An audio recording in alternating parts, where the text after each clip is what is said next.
Bismillahirrahmanirrahim. Baiklah, sekarang kita melanjutkan tentang fenomena berubahnya wujud manusia yang tadinya adalah manusia kemudian berubah wujud menjadi binatang karena ada sebuah sebab. Wa amal masu faqad waqa'a li ashkhasin faqad sahha al-khabaru an ghairi wahid annahu fi zamani Fatimiyah Misra kanu yastami'una bil Madinah yauma Asyura fi kubbatil Abbas wa yasubuna asyaikhaini was sahabat, bahwa kisah tentang perubahan wujud manusia menjadi binatang ini telah dialami oleh banyak orang, dan ini sahih, tidak hanya diceritakan oleh satu orang saja, artinya masyhur. Bahkan salah satu kisah yang sangat unik dan menggugah hati yaitu terjadi pada masa dinasti Fatimiyah yang berada di Mesir. Dinasti Fatimiyah adalah dinasti pemadzhab Syiah. Syiah itu orang-orang yang tidak suka, bahkan benci dan mencaci maki terhadap sahabat Abu Bakar, sahabat Utsman, dan sahabat yang lain. Karena menurut akidahnya Syiah, sahabat Abu Bakar, Umar, bahkan Utsman dianggap sebagai orang yang kafir karena merebut kepemimpinan Sayyidina Ali yang telah mewasiatkan kepada Sayyidina Ali bahwa besok yang mengganti kepemimpinan Rasulullah adalah keponakannya, yaitu Sayyidina Ali. Ini madhabnya ulama Syiah. Bagaimana peristiwa tersebut diceritakan? Faja'a rajulun, ketika di Mesir orang-orang yang bermadzhab Syiah membuat sebuah acara besar di Kubah Abbas. Mereka berkumpul di sana untuk mencaci maki sahabat Abu Bakar, mencaci maki sahabat Umar, mencaci maki sahabat Aisyah, dan mencaci maki sahabat-sahabat yang lain. Tiba-tiba datang seorang laki-laki yang meminta-minta kepada orang yang hadir pada majelis itu. Laki-laki ini mengatakan, "Manil unun bi mahabbati Abu Bakar." Adakah orang yang mau memberiku makan karena dia cinta kepada Abu Bakar? Kemudian apa? Fa kharaja ilaihi syaikhun wa asara ilaihi an tabi'ni fa akhadahu ila baitihi. Kemudian dari salah satu majelis itu ada seorang laki tua yang bangkit berdiri dan memberikan isyarah kepada peminta-minta tadi untuk mengikutinya. Lalu laki-laki itu mengikuti ajakan orang yang tua renta tadi sampai dia dibawa ke rumahnya. Tetapi di dalam rumah apa yang terjadi? Wa qata'a lisanahu wa wada'ahu fi yadihi. Lelaki yang meminta makan tadi oleh orang tua renta itu dipotong lidahnya. Bahkan lidah yang terpotong dan bercucuran darah diletakkan pada tangannya. Ya Allah, sungguh peristiwa yang sangat menggugah hati. Waqala, lelaki tua renta tadi bilang, "Hadhihi bi mahabbati Abu Bakar."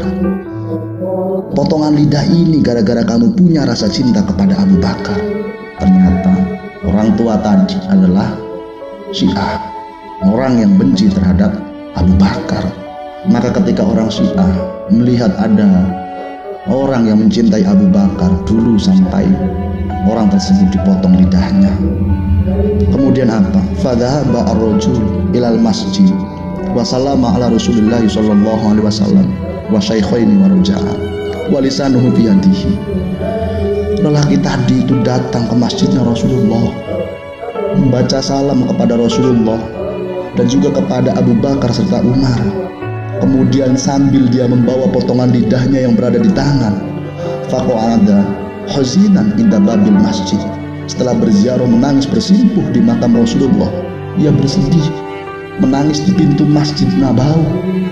Ketika dia berziarah, dia mengadukan permasalahannya kepada Rasulullah. "Hai Rasulullah, inilah saya hambamu, umatmu yang dipotong lidahnya hanya gara-gara saya cinta kepada orang yang kamu cintai, yaitu Abu Bakar." Laki-laki tadi duduk diam meratapi hidupnya, menangis terseduh-seduh sampai kemudian dia tertidur. Apa yang terjadi? Faro'a an-Nabiy sallallahu alaihi wasallam fi manamihi wa ma'ahu Abu Bakar. Di dalam mimpinya laki-laki itu berjumpa dengan Nabi Muhammad, dan Nabi Muhammad pada saat itu bersama dengan Abu Bakar. Kemudian faqala li Abu Bakar, "Inna hadza qata'u lisanahu fi mahabbatika ya Abu Bakar."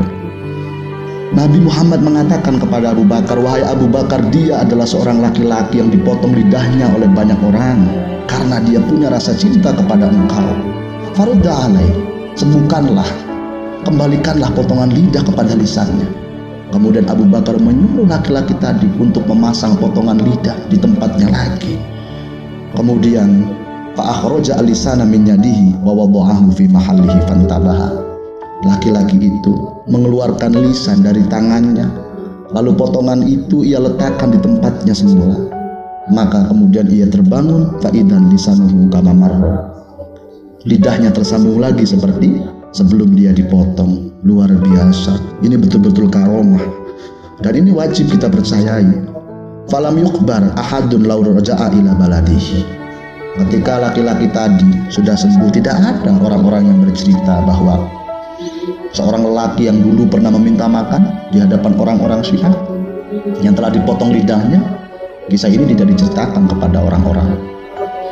Kemudian pada suatu ketika falamma kana al-amu al-qabil roja'a ilal Madinah. Pada tahun berikutnya kemudian laki-laki tadi datang ke kota lagi, di kota Mesir. Wa dakhala al-Kubah, seperti biasa ia masuk ke Kubah pada waktu hari Asyura. Wa talaba syai'an bi mahabbati Abu Bakar. Kemudian dia meminta sesuatu kepada orang-orang yang hadir di sana dengan rasa cinta kepada Abu Bakar. Fa kharaja ilaihi syabun wa qala ittabi'ni fatabi'ahu fadakhalahu. Kemudian ada seorang pemuda yang keluar dari majelis dan mengajak laki-laki yang meminta makanan tadi untuk ikut dengannya. Fadakhalahu ad-daru ala ikuti api halisannya. Ternyata pemuda itu membawa ia kepada suatu rumah yang dulu rumah itu adalah merupakan tempat di mana lisannya dia dipotong oleh seseorang. Tetapi apa yang dilakukan? Fakromahu asyab, pemuda yang membawanya ke rumah tadi menaruh rasa hormat, memberi dia makan. Faqala ar-rajul inni ta'ajjabtu min hadhil bait laqitu fihi al-am al-madi musibatan wa mahanatan. Rumah ini sangat saya kagumi. Yang sekarang, dulu saya pernah masuk di rumah ini mendapatkan satu musibah dan penghinaan dari seseorang. Maka setelah mendengar kutipan cerita dari lelaki yang minta makan tadi, pemuda itu bertanya, ada apa? Akhirnya lelaki itu bercerita bahwa dulu dia masuk di rumah ini dibawa oleh seseorang tua untuk diberi makan, tapi ternyata karena dia punya rasa cinta kepada Abu Bakar, lelaki tua renta itu malah justru memotong lidahnya, dan dia mengatakan, ini akibat kamu cinta kepada Abu Bakar. Setelah mendengar cerita yang disampaikan oleh lelaki tadi, fangkabba ala yadaihi wa rijlaihi, pemuda itu tersungkur, bersujud menangis di hadapan laki-laki tadi. Wa qala dzalika abi, wahai kisanak, orang yang memotong lidahmu itu adalah ayahku.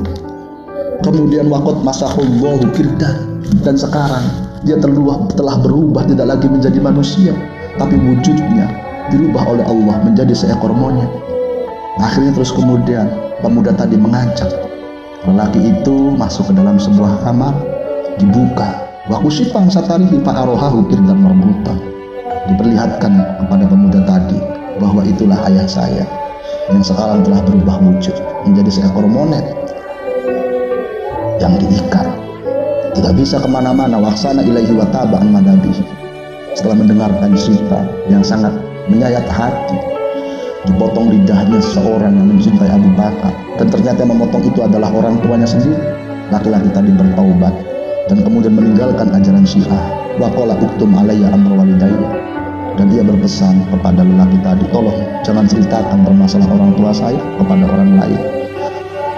Dzakara hadil kisah Said As-Samudi wa Ibnu Hajar di Zawajir wa Suhaib al-Qasqalani wa ghairuhu. Cerita ini masyhur diriwayatkan oleh Imam As-Samudi, Ibnu Hajar dalam kitab Zawajir dan kitab As-Suhaib, dan Imam Al-Qasqalani serta ulama lainnya.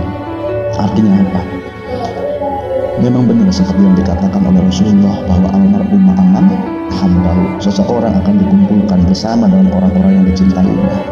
Jangankan ketika orang itu sudah meninggal, jangankan ketika orang itu masih hidup, kita yang sekarang mencintai orang-orang yang masih hidup dan orang-orang yang masih mati, orang-orang yang sudah meninggal, andai ia adalah tergolong orang-orang yang mulia, maka insya Allah kita akan dikumpulkan di tempat mahsyar atau zumaratus sholihin, dikumpulkan bersama orang-orang yang soleh.